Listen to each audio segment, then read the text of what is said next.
Selang nemu kita nih. Enak apa piye? Akeh. Enten jane tapi Wis terhapus apa piye kok atimu? boten. Nggih nek terapane wayangan nggih. Benjing nek kula napa gadah bojo dalan ngoten Pak. Bismillah. Ora saiki kowe kok jujur pengen duwe bojo dalang. Nggih lek ndelok napa budhuwi kalih jenengan niku lho, kula niku remen napa Pak Yok kalih Bu Kesi, nggih to langgeng. Terus Pak Ngangko kalih budhuwi langgeng ngoten lho Pak. Sik to Jadi nek alesane. pamane dalang terus mari ngono sing nyindeni bojone dhewe nendah ya ayeme ngoten lho Pak. Kan cita-cita.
Menika wonten dari sate kambing Sudimoro dan warung ayam panggang Sudimoro dingin penggemar dalang akbar nyuwun gending mari kangen ya.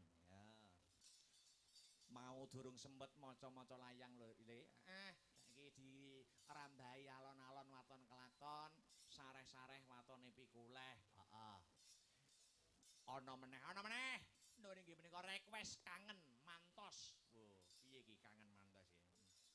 Ana saka Mbah Lurah ya. Dipinangkani. Sik maca sing lumantar WhatsApp ya Mas Gareng. Mengko mundak gelo paling ora tetep diwaca. Heeh. Sapa wae Mas Petruk? Nggih, sekedap. Nika iki assalamualaikum warahmatullahi wabarakatuh. Wilujeng dalu Den Bagus. Selamat sukses selalu untuk keberkahan saking Allah Ta'ala pinaringan lancar anggenipun gelar pakliran wonten telatah kelurahan Ngronggot saking Nganjuk tetep memantau saking kula Bapak Lasiman matur nuwun menawi diparingi nyuwun lagu Gerajakan Banyuwangi kagem sedulur FMA fans militan Asta Brata matur suwun. Ana meneh. Ya. Sugeng dalu Mas Petruk salam kagem Bapak Lurah kanthi atur kumlawening asta amentang gandiwa.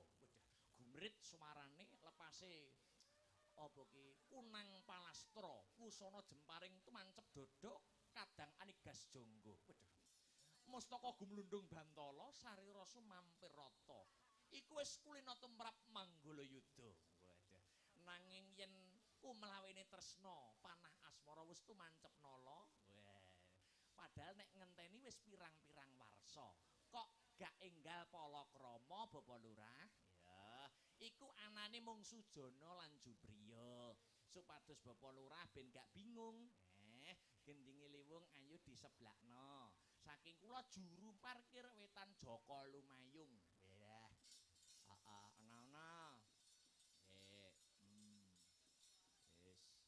Ki mau kono. Ya saiki sing alon-alon dhisik. Parben kanca-kanca leren Mas Heru kersane bawa.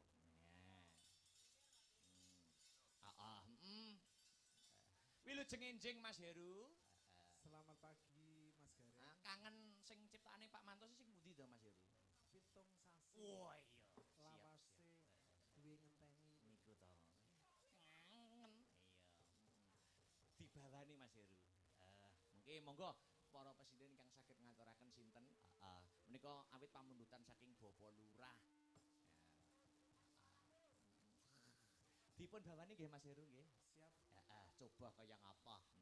Isu-isuan. Ya. Woskon catan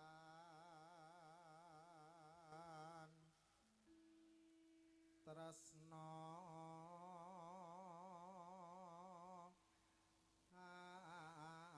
asih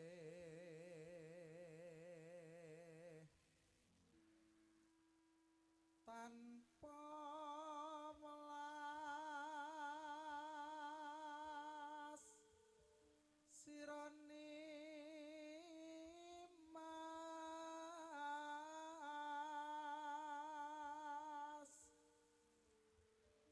wit saka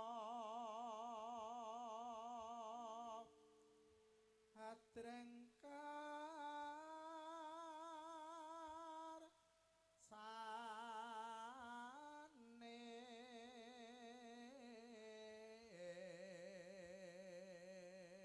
Ngaturaken panuwun Bapak Suhadi, Bapak Rifai ingkang selaku dados carik. Ingkang sampun bot repot lumadining adicara wayang kulit dalu niki. Ya Le. Lanjut Mas Her. tega marang samu barang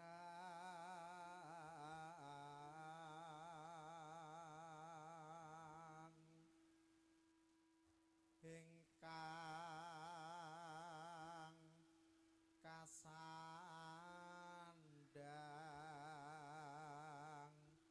benjang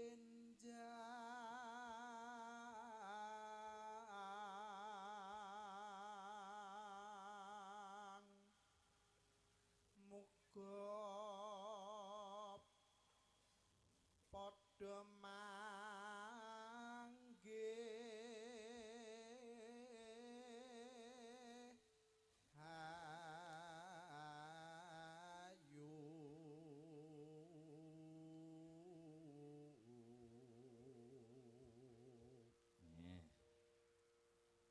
Wonosalami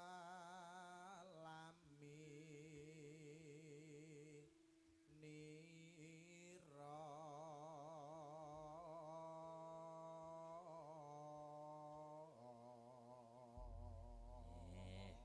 matur nuwun. Sinten iki sing ngaturne ayo? Heeh. Sinten Astabrata dulu. Ayo sapa sing saged yuk. Heeh.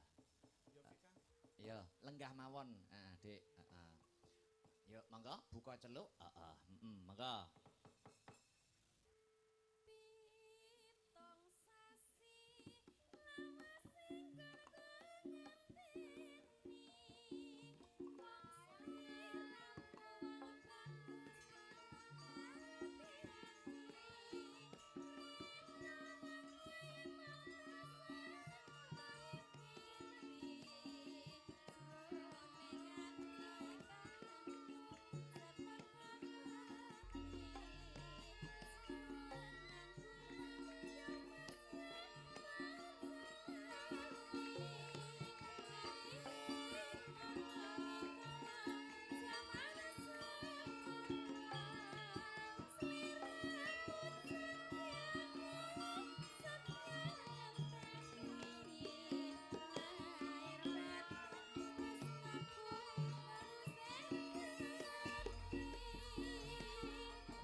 Sak ramban lagi.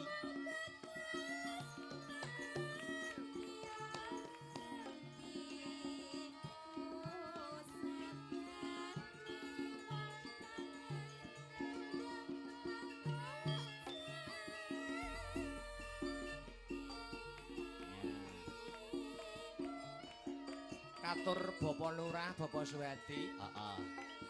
Mugi saged karenan ing penggalih lan dadosa jampi saya. Menawi lepat anggenipun kula sak kanca paring lipur ngaturaken agunging samudra pangaksami. Iya, Le. Yo. Sip.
Ngaturaken panuwun, sampun dipun kumandangaken. Wah, kangen. Menika sampun dipun kumandangaken kunjuk dumateng Bapak Lurah, Bapak Suwadi le. Nggih, Mas Gareng. Wah, luar biasa. Sih akeh pamundutan sing kudu dipinangkani. Ternyatane godhong tela wae bisa gawe lega awake dhewe sesama samaning manungsa kudu bisa gawe lega. Liak-liak maton kecandak, gremet-gremet maton selamet. Iki mumpung isih ditunggoni karo Mbak Nanda. Iya, Mbak Nanda Sari iya.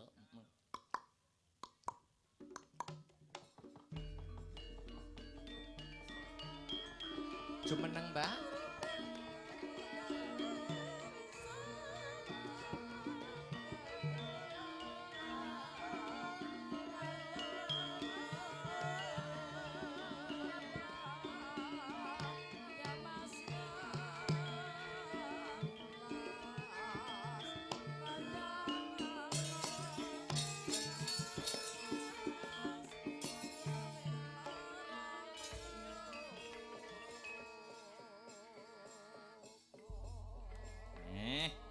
Wilujeng enjing Mbak Nanda. Wilujeng enjing Mas Akbar. Lama tidak jumpa dengan Mbak Nanda. Kangen kula saestu. Iya. Kangen kolaborasine. Nggih. Terakhir ketemu wonten ing Macanan menawi mboten kelentu. Nggih. Sakmenika ada kesempatan ketemu lagi menghibur para warga masyarakat desa kelurahan. Nggih. Tesih dereng ngantuk to, Mbak? Oh, dereng. Menika tasih semangat. Napa malah yogane nggih nom-nom. Mau limbukan duet kalih kula. Nggih. Sakniki duet sing ngungkuli gantenge ngungkuli kula. Oh, wonten. Nggih. Mas Nanang maju, Mas. Kene Oh, Mas niki. Nanang. Ayo. Dipuntuntun. Tuntun. Malah Mas Nanang sing nuntun cemplon. Ancek-ancek riyen. Iya. Amit niki. Kowe nganti demek Mbak Nanda kleru, demek Mbak Nanda. Wow. Tak untal malang kowe. Niki lho. Oh iya. Alhamdulillah. Selamat pagi Mas Nanang. Selamat pagi Mas Akbar. Pripun tak musuhke karo Mbak Nanda kados pundi? Beh, nek kula kalih diajeng Nanda niki jan wis bola-bali cethok lek Oh, niki. nggih. Cetok dateng pundi, Hara? Ya, tenggene Rama anggere anu mesti kula nyusul. Rama sinten, Hara? Lah, kok tek urung gayane ora ngerti. Lah kula kan mboten ngertos, Nggih. nyatu dereng ngerti. Kang Rama miring gambar menika no. Miring Miring gambar sumber gempol. Leres. Wah. Menika pas kapinujon prei nggih, Mbak Nanda. Nggih. Nggih, sepi. Nggih nek wayah rame-rame. Memang anu Mas Akbar niki. Kados pundi? Nek teng Tulungagung niku memang meh sami kalih kula cuma bahasane niku nek bahasane kados komunitas kula niku low fashion. Low fashion. Low fashion iki artinya apa? Nek teng Tulungagung niku tunanetra ringan niku Pak Budi Merongos. Nggih. Low fashion. Nek niki sakdo peteng dedet niki. Sampun pedhot del. Ayo saiki nembang karo Mbak Nanda. Tembange napa niki? Ayo Nggih. musik. Nggih no harus. Musik. Pokoke kula enten Mbak Nanda ini pun boleh mboten ngantuk nih. Alah. Padang ya, ro Mbak Oh, Nanda padang ya. Langsung makyar. TikTok-e akune langsung tak follow. Aku liwat Ngoten nang niki nggih saged TikTokan to? langsung liwat nang beranda aku. Halo, saya Nandasari. Tak klik kok langsung tak follow ngono aku. Kudune sampean yo follow TikTok-e Bu Parsinem. Kula goleki mengke. Parsinem Reel. Lagi. Oh iya. Nggih Mbak Nandang pun duwe TikTok kok kula Nanang Merem. Nggih, mangke kula padosi, kula add mangke. Siap diajeng Nanda. Ya iso live bareng kok Mbak Nanda niki. Niki. TikTok iki iso live. Lek maca komen pripun? Ya saged panggah saged. Panggah iso ya, Mas? Ada tersendiri. Oh, HP-nya khusus. Khususan. Kus. Ya mboten. Apa Mas Nanang tembange Mas Nanang? Monggo Tembange tak napa? pasrahne merdika ing penggalih, monggo. Apa sing Sik. kira-kira? Jaluk nadane Mas. Wah, nadane apa? F minor. Oh, tak kira W ning C. Aduh. Pokok ndak ning B ning share. Oh iya. Iya. Oh iya. Aku wis kadung koyo ngene malah Pak Piar ta, Pak. Domong ya. Nggih. Walah ya cedhok ndak nak Mbak. Apa nadane apa? Napa? F minor. F minor. Monggo Mas. Teko apa ora F minor ya? Ora teko yo nge-grab. Lah. Aku pengen duet karo Mbak Nanda. Napa niku? Napa? Sik nadane kok Keduren. keduren kok goling kok. Nyuwun direndahne malih Lah. Mas. Ora roh kemeruh nanang marah ya pede. Oh, mboten napa-napa. Pupus sing nelongso pripun Mas Nanda? Eh? Mbak Nanda, Mas, pupus sing Mas napa Beh, napa ya niki Allah, mau. nganti Cuman kamu men kalau aku Mas nganti Nanda. kamu serontolen lho musuh ayo.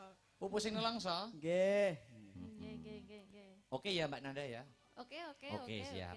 Niki kula nek krungu lagu niki kula kudu banting ya apa-apa mawon. Kisah napa pripun? Nggih niku kethuk bareng kula pangan ajenge. Kelingan. Aja bantingi apa-apa, malah kebanting dhewe. Oh iya. Iya ya. Iya. Oke. Yo, coba Mas, dadekno racikno Mas. Bawa riyen. Nggih ra dulu. Ra, walah bawane ra to. Ra.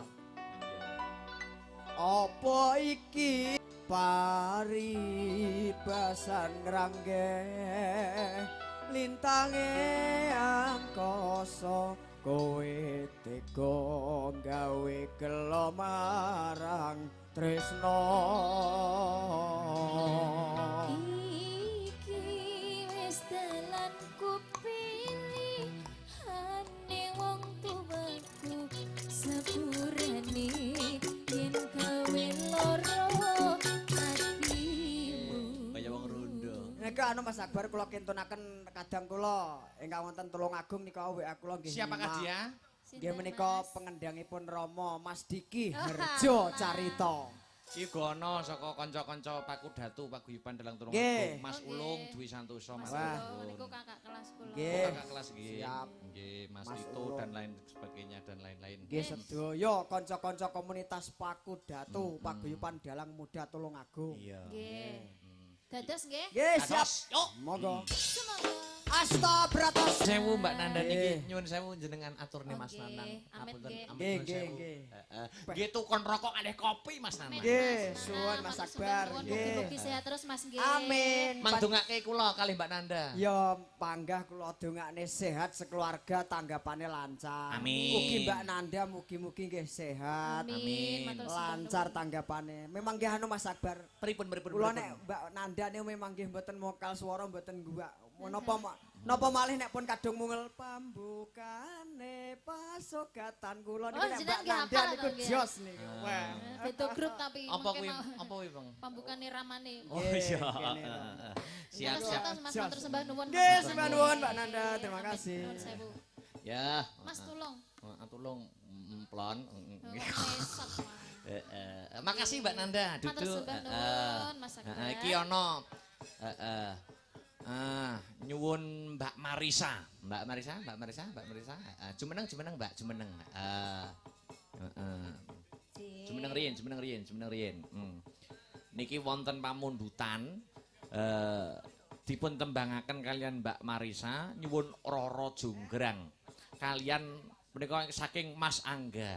Ya. Niki Mas Angga, Mas Angga sinten, Mbak? dan niku teng mriko. Sinten niku? MC, Oh, MC kondang. Siap. Yo jaran yo MC. Ya. Kalih Mas Heru nekno. Oh, ngaten, Iya, nggih. no. Monggo. Mas Her, Roro Jonggrang.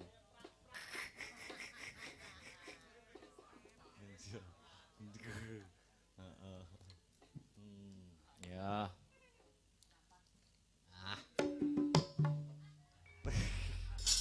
Kok leh ngirit. Tak tawenani lho iku. Wah, tak tenani jare. Gak. Ndak. Selamat pagi Mas. Apa itu? Selamat pagi Mas Mas Petro. Heru. Ini dikasih apa? Loro jonggrang. Rara Janggrang. Anake Roro dinem ya nek. Ini pamundutan saking Mas Angga nyuwun Mbak Marisa ingkang anyalirani. Ayo Mas Tris. Coba kayak apa? Yo Roro Jonggrang. Gak iso to Tris kowe. Nyepelekke. Kok ganteng-ganteng ya ki mau. Sinten nih? Nika lah. Musisi to? Musisine nika lah, nggih. Sing di to sa. Sing ngedram ke yang ganteng. Iya.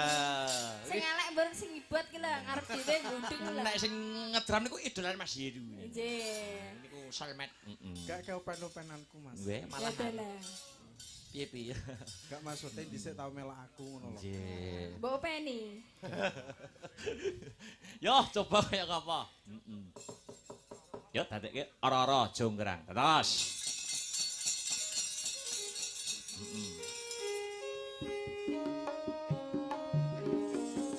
Oke.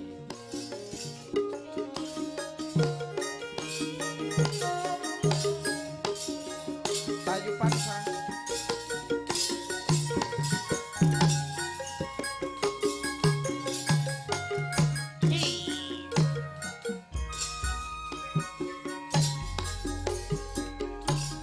Roro Jonggrang kowe pancen ayu tenan. Ora mokal yen aku nandang kasmaran. Waspadakno prajuritmu kalah perang. Mula kowe dadi wanita boyonan. Cukup bantu kowe aja malungko. Perang iki kanggo durung rampung. Terlopati kang mesta buku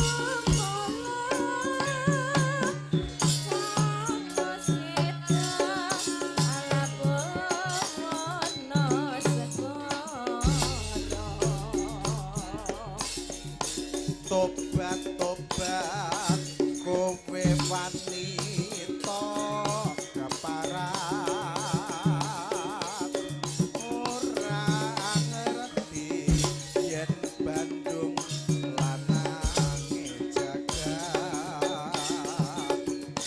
Putra pangging Prabu Damarmaya. Aku duwe aji sakti Bandamasa.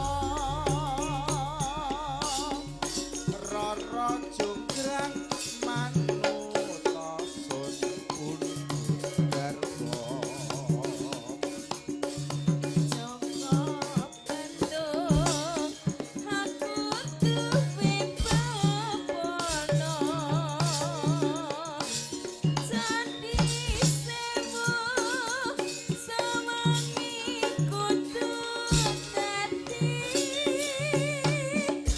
Iya Jonggrang panyuwun muta urut. Hey, oh. Ho, ho, ho, ho, ho, ho, ho.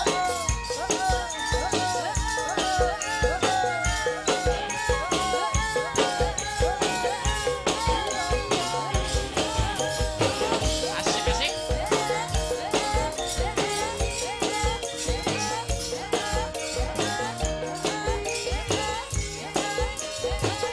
Hey yo, hey yo. Roro Jonggrang kowe pancen ayu tenan. Hai. Awas yo. Yen aku nandang kasmaran. Waspadakno prajuritmu kalah perang. Mula kowe dadi wanita boyonan.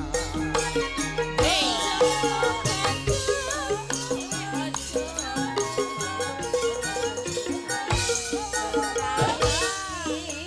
Kanggo durung rampung.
kasih Mas Heru, Mbak Marisa. Matur suwun. Ki ana pesan khusus dari pesan misterius. Oh iya. Rahayu sagung dumadi nuwun sewu Ki Dalang Akbar Sugeng Dalu mugi karahayon karaharjan kabagas warasan kawilujengan tansah kajiwa kasarira tumanduk dumateng Ki Dalang. Ki Lurahe Bapak Suhadi saha sedaya ingkang hanyeng kuyung adicara dalu sakmangke keparenga kula nyuwun gending pepeling sampun katur wau kalian gugur gunung. Nah, gugur gunung mengki teng Tayungan. Gending menika kula aturaken kagem panjenenganipun Ki Lurahe Bapak Suhadi Pangarsatama Desa Kelurahan mugi tansah bagas waras istiqomah anggenipun ibadah amanah anggenipun mangarsani mimpin desa kelurahan kagem panuwun ingkang tanpa upami awit saking kawigatosanipun saking kula nikmah calon makmumipun Bapak Lurah. Wah. Wah tinemune kok wis duwe calon. Kadung aku pede tak kancani padha-padha jumlune. Tinemune kok wis duwe calon. Ah sesuk golek ah. Ya. Ya. Nggih, matur nuwun. Keripik gedang keripik telo, sithik edang waton rata. Heeh, yo nutuke lakon. Heeh, coba kaya ngapa babaring lakon Gatut Kaca Krama, rabine Bapak Lurah. Ya.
Miat langening kalang yen agar pantamun sar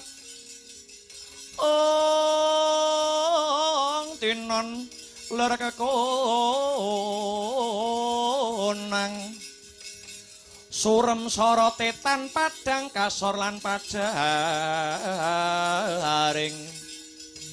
purnameng gegono dasare mangsa katiga ing mbagagak ugek sadulita hemel-hemel lae nitik saking lagak lakon lagian ingkang beneh saking adat saben kadosipun wonten ingkang dipun penggalih.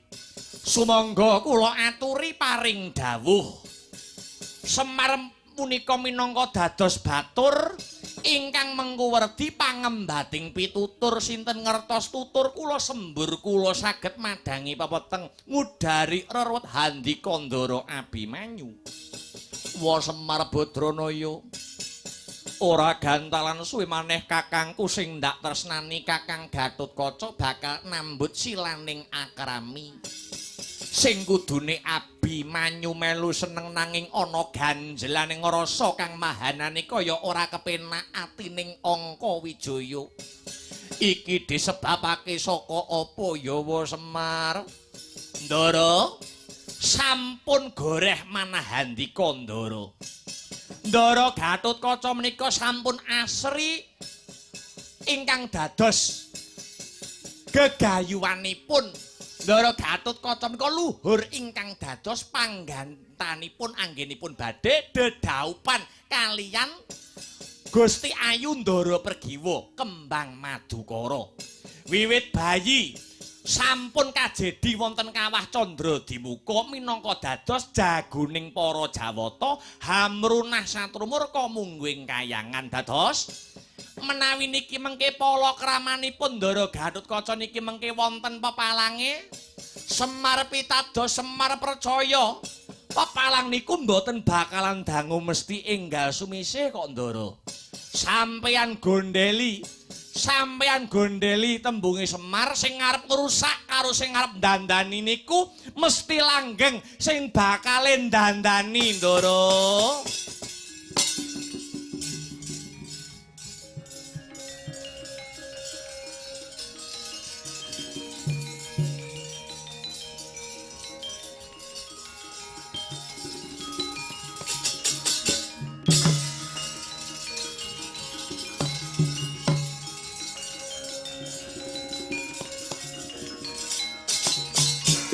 Pauga kocap kaya mangkono kumliyang ing antariksa tumibaning Raden Antasena wonten ing ngajengipun Raden Abimanyu gawe cingak ingkang samya mulat.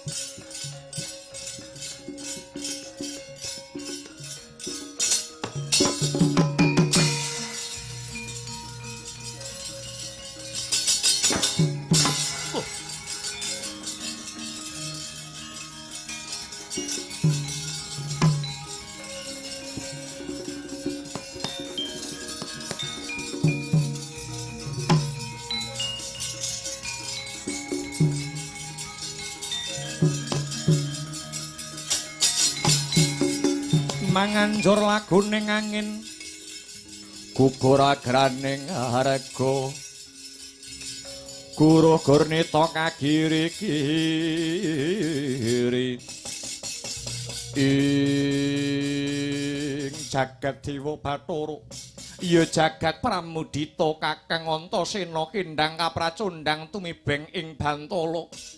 Iki piye wa Semar? Kula aturi pinarak ingkang sekeca. Ndara Antasena kula ingkang badhe paring usada, Den.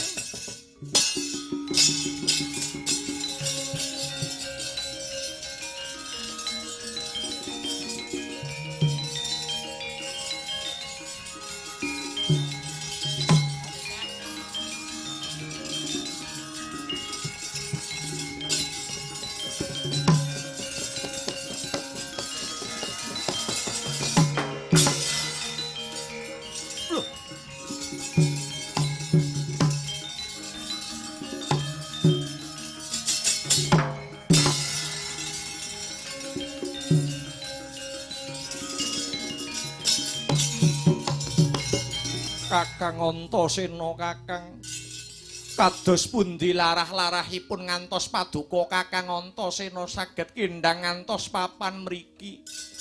Waduh Abimanyu, ketiwasan Abimanyu. Iki mau aku bubar wae saka kasatriyan Madukara. Sak perlu nanjehake babakan pahargyan ing adicara temanten kang ora suwe maneh bakal dumadi. Lah kok ramamu Kanjeng Paman bakal murungake dedhaupane Kakang Gatut kelawan Mbak Yu Pergiwo. Iki kabeh bisa dumadi karana ramamu Kanjeng Paman Janaka kena urup-urupe wong Astina. Aku bisa kandha kang kaya mangkene merga ramamu Janaka tetep bakale duwe gawe mantu nanging mantene lanang disalini ya kuwi si Lesmana Mandrakumara. Nganti ndak rewangi aduta sing balung leting kulit kelawan para Kurawa. Ewa dene aku malah ditibani jemparing lawan ramamu Kanjeng Paman Janaka ya Abimanyu.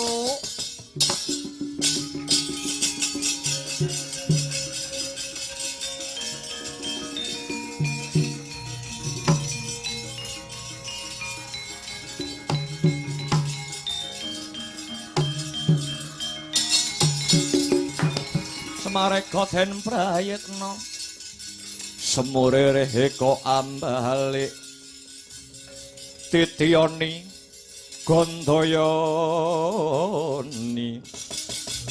ing Kakang Antasena ora maos kedusan kula Kakang Kanjeng Rama ngantos wantun nibani pengabaran dhateng paduka Kakang Antasena ora kok Abimanyu ora. Aku ngerti bapakmu kae lagi lali kok kae lagi lali. Muga-muga enggal pinaringan eling. Kula ingkang ngaturaken pangapunten awit kalepatanipun Kanjeng Rama Kakang. Wis ora perlu dirembuk. Saiki bakune kepiye carane supaya perkara iki enggal rampung.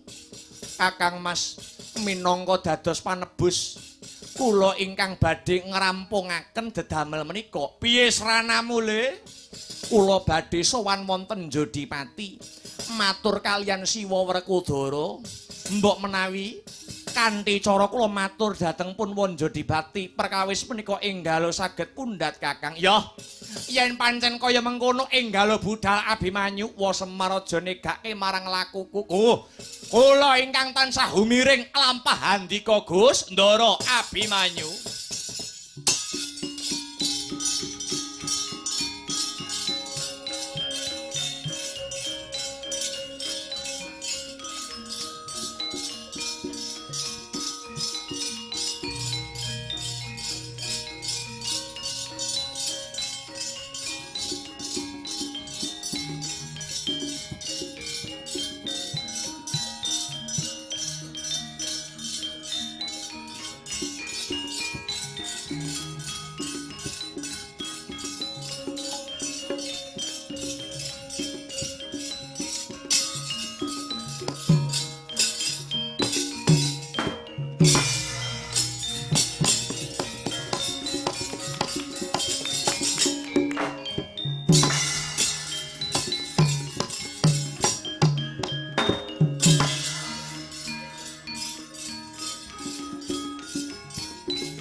Semupang Hyang Aruna kadinetrane nganggo rapuh sataning kukila ringkane kara kakebar kene donganing kung lir wuwu sing pinibanca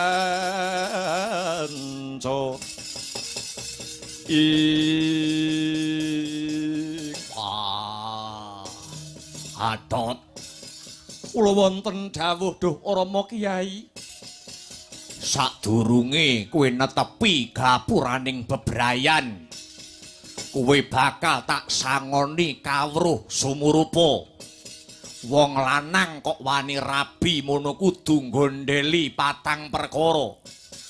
Catur perkawis kala wau punapa kemawon duh Rama Kyai? Angka 1 Wisma, angka 2 Curiga, angka 3 Turangga, angka 4 Kukila.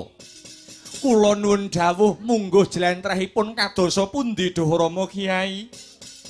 Wisma kuwi omah. Omah kuwi sipate ngiyupi lan ngayomi sing manggon ana kono. Yen udan ora kudanan, yen panas ora kepanasen.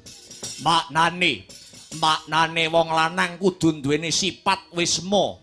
Kudu paring pengayoman marang keluarga, utamane marang bojo lan anak. Kapindhone curiga. Curiga kuwi tegese keris. Keris kuwi wujuding gegaman utawa piyandel. Tegese wong lanang kudu duweni piyandel nyukupi kebutuhaning keluarga. Angka 3 ya kuwi wujuding turangga. Turangga kuwi tegese jaran. Jaran kae playune banter maknane. Maknane wong lanang kudu banter pamikire. Landhep sing dadi panggraitane. Wekasane wong lanang mau bisa ngrampungke perkara kalamunta sajroning bebrayan mau lagi ana perkara. Ewadene sing pungkasan, wong lanang wani rabi kudu duweni watak kukila utawa manuk. Manuk kae swarane apik bisa gawe sengsem sapa wae kang ngrungokake. Tegese wong lanang sajroning omah-omah, tembung sak tembung kudu dijaga aja nganti gawe tatu atine wong wedok. Jalaran wong wadon kuwi atine alus, kesenggol swara banter sithik wis keronto-ronto batine. Nun inggih Duh Rama Kyai, sedaya dawuh pangandika paduka badhe kula estokaken. Yo, yen wis pancen madhep kang sarta mantep sing dadi rasamu, aku mung minangka wong tuwa bisa ndedonga lan mangestoni. Muga-muga anggonmu bebrayan besok kalisa saka rubeda lan pangrencana apa wae le Gatotkaca.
Anut laguning Kurawa nguni, patine Sang Abimanyu kena ing cidra.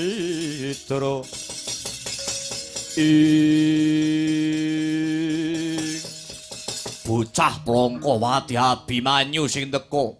Nun inggih Wanja Dipati, ana bari gawe apa? Unjuk aturwa mundi dawuh saking Kanjeng Rama Janaka. Mbok bilih dedaupanipun Kakang Mas Gatotkaca lan Mbak Yu Pregiwa dipun wurungaken wa.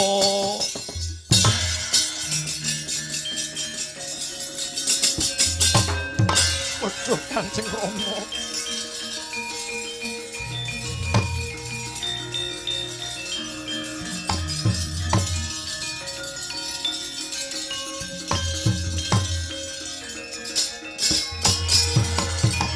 Waduh Kanjeng Rama Dewaji, lakon menapa menika ingkang kula sandhang? Kok ngantos kula gagar wigar angin kula badhe palakrama kaliyan Yayi Pregiwa.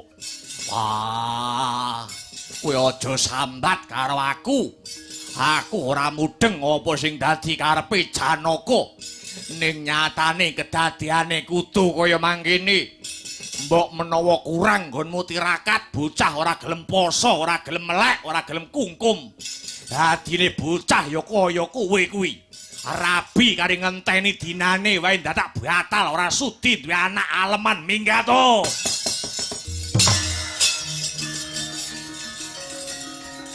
Ah.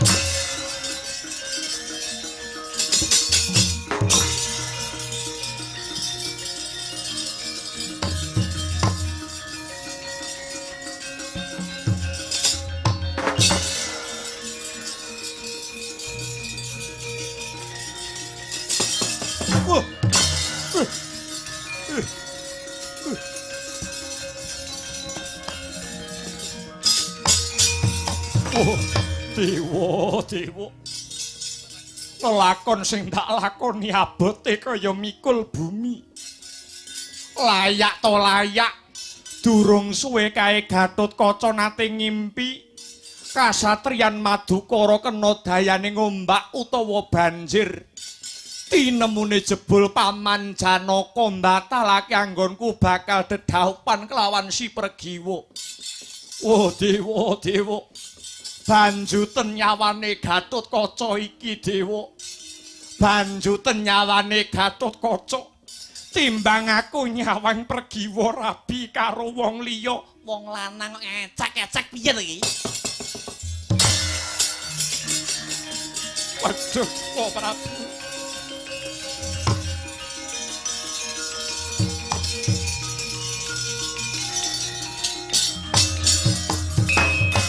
Oleh kata sang Gatotkaca tinon mapak Araka Suta tekapi ora Kresna ing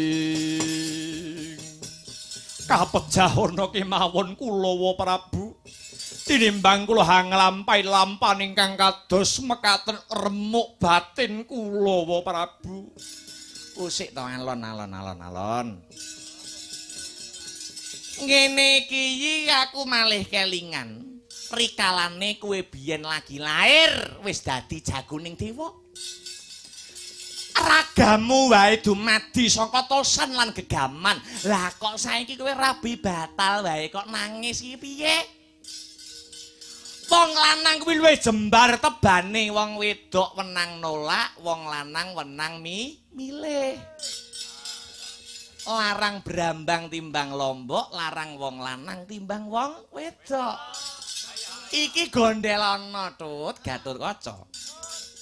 Karo dene jagat iki ora mung sak godhong kelor, isih akeh wong wedok kang ayune ngungkuli si Pergiwa. Kowe munggah kayangan Suralaya njaluk widodari nyang para dewa mesti bakale diwujuti. Merga kowe biyen tau labuh marang kayangan. Entuk widodari iki ora nyenengke. Widodari iki panggah enom ndak iso tuwek. Lah iki lho. Gek bar diprawani let sedina pulih nah lho prawane. Ora demen kowe duwe bojo selawase jek perawan. Bar dijajal balik perawane, melar mingkup, kembut menapanipun TKT. Nanging batin kula mboten kenging dipun selaki namung Yayi Pergiwa ingkang saged mlebet wonten manah kula ngene tak kandhani ya cah bagus. Cara aku biyen wong loro kok wis padha senenge ning wong tuane ra setuju napa ditengi riyin. Aja no. Durung dadi hake wis blunas-blunus. Nek cara nom-nomanku biyen bapake utawa ibuke ndak setuju colong gawa lunga.